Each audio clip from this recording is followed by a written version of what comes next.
Hi, good evening. Tonight I'm making a short video on juicing your own fruits or vegetables. I am using the Victorio Steam Juicer, and this is an aluminum one. It is well under $100. They do have a version, works the same way, that is made out of stainless steel, and that one retails for more than $100.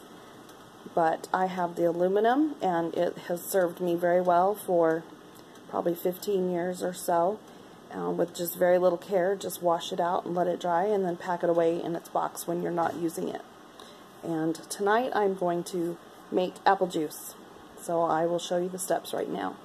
First, I'll talk about the machine itself. This does come with a lid. It's not on at the moment. Inside of this is a steam basket. It's been washed out, but it's been used a lot, so it's stained. This is a two-piece. It's right here. It's full of holes. Okay, your produce goes inside of the basket. And this is the juice kettle right here. And this is where the juice will collect. And then you have your water pan and a drip tube with a clamp on it. And it works very simply. You put several quarts of water in your water pan down here. You don't need to fill it completely full. This acts like a double boiler. Then you set your juice kettle on top of it. There's a little notch right here for the tube. The tube is attached to the kettle. Then you place your steam basket or fruit basket inside. I'll remove this, and there, this has holes inside. And the juice will collect there in the bottom. And obviously you put your fruits or vegetables in here, and then you put your lid on. And I have it on medium, maybe. And then the clamp stays in place at all times. If you remove the clamp and there's any juice in the basket, the juice will run out. That's why you need the clamp on here. And then when your juice is ready, you've got a bunch of juice in the pan, you squeeze the clamp and it opens the tube, and the juice goes directly into your canning bottles. And I'll do a second video on this later in the evening when I do have some juice. But for now, I've got it set up. There's water in there. You can hear it heating. And I am taking my imperfect apples from my tree. The worst ones went in the trash. But these are buggy, somewhat. Some are bruised, misshapen. Okay.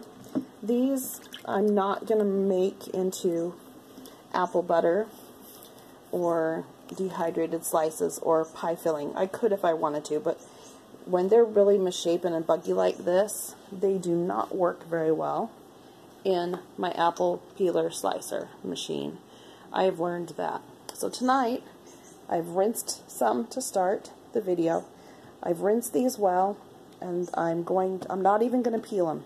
I'm just going to chunk them up, remove the worst spots, and take the chunks and put in my steamer basket, and then put the lid on. And about an hour later, after my basket is full, it's been going for an hour, I'll come back and I will squeeze on this clamp and see if any juice comes out into a jar. And these will cook, they'll get soft and cook down as expected.